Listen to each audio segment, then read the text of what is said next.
Hi, are you reading Mahayana Sutras as part of your learning or practice? Have you ever read two or more translations or commentaries from different translators or teachers at the same time?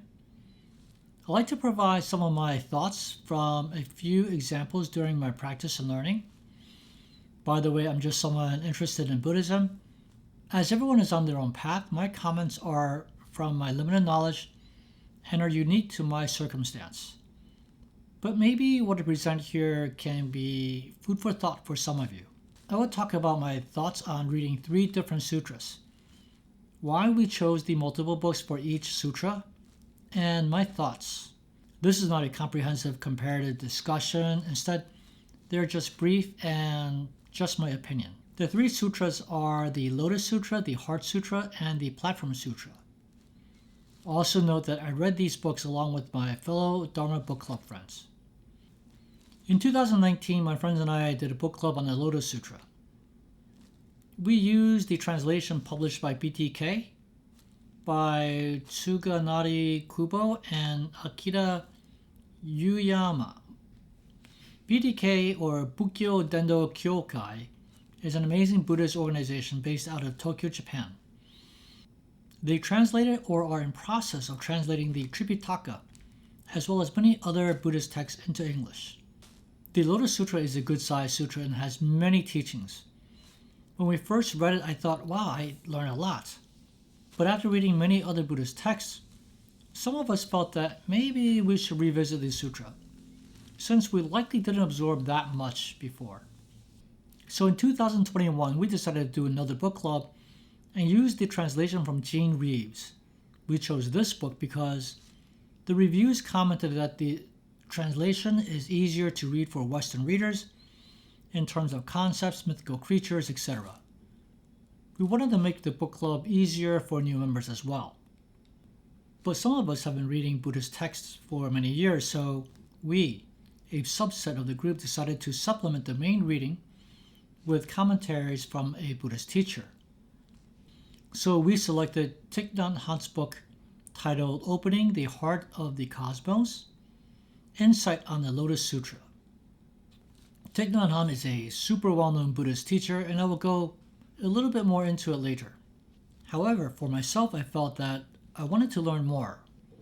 So I doubled down and added another book from the academic angle. I got the book by Donald Jr. Lopez, Two Buddhists Seated Side by Side, A Guide to the Lotus Sutra.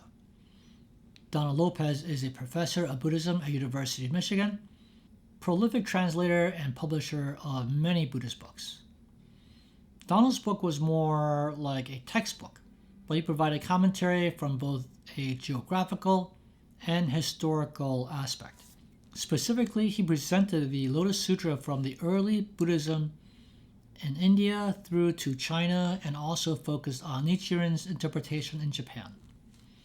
My best way of describing my learning experience during these readings at the same time as being multi-dimensionally immersed in the sutra, from the literal translation to cultural, historical, geographical background and perspective to Buddhist teachings. It was a lot, I have to say, but very rewarding because it helped me connect the dots. In 2022, we decided it was time to tackle the Heart Sutra. While we usually only read one book at a time, for this sutra we decided that we wanted to read from two different teachers. The first book is The Other Shore, a new translation of the Heart Sutra with commentaries by Thich Nhat Hanh. The second book is There Is No Suffering, a commentary on the Heart Sutra by Chan Master Sheng. By this time, we've already read books by both these teachers, so we knew generally their deliveries are different. So we thought it could be really helpful to learn this important sutra from both teachers. Thich Nhat Hanh is a Vietnamese Zen teacher and founder of Plum Village, with his headquarters in France. Master Sheng is a Chinese Zen or Chan teacher and founder of Dharma Drum Mountain Buddhist Association, based out of Taiwan. Both of these teachers, to the best of my knowledge, are both Rinzai and Soto lineage holders. I'm using Rinzai and Soto, Japanese nomenclature here, because I think people in the West likely recognize them more easily. I think just about every Western Buddhist knows who Thich Nhat is. I feel that Master Sheng, on the other hand, is more well known in the Buddhist circles. So I'm certain someone is going to say what I'm about to say is hogwash. But here's my take.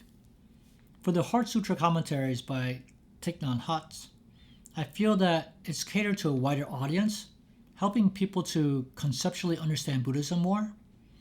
Master Sheng's, I feel the teaching is more catered to seasoned practitioners, going down to the nitty-gritty of spiritual development. Because as many of you likely know, Zen emphasizes on the experience. If I were to describe this in terms of watching a movie, I would say Thich Nhat Hanh's camera is shooting the wide and the medium shots, and Master Sheng's will be shooting the medium and the close-up shots. So I think all the book club members benefited greatly by reading both these texts, as they offer a fuller, more comprehensive picture. Of course, I met people who are really into Heart Sutra, and they've read scores of translations and commentaries. But for our group, we only read these two. The third sutra is the Platform Sutra, which we are currently reading. FYI, it is a Zen or Chan sutra. As of the making of this video, we read over 50%, so I feel I have gotten some relevant information or thoughts to share. This is more of an accidental situation where we ended up reading two different books. I selected the translation commentary by Venerable Master Hsuan titled The Sixth Patriarch Dharma Jewel Platform Sutra, with the commentary. He's the founder of City of 10,000 Buddhas, a Buddhist temple organization in California, and he's also pretty famous, especially in the Buddhist circles.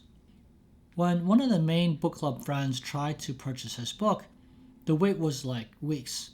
So she bought the translation commentary by Red Pine titled The Platform Sutra, The Zen Teachings of Hui Nun. Red Pine is a prolific translator of Chinese religious text and poetry. So we thought this could work. But in Master Shenghua's commentary, it's like listening to a Buddhist teacher in a Dharma talk, where he's providing Buddhist teachings, giving anecdotal examples about his students, emphasizing on the shortfalls of our current society, or even talking about things outside of the mundane.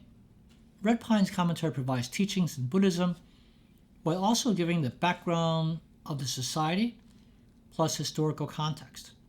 But interestingly, we learned that there are multiple versions of the Platform Sutra, and that the version Red Pine is using is different from the version used by Master Shenghua. Red Pine is using the version from Donghuang Caves, where they discover all these texts.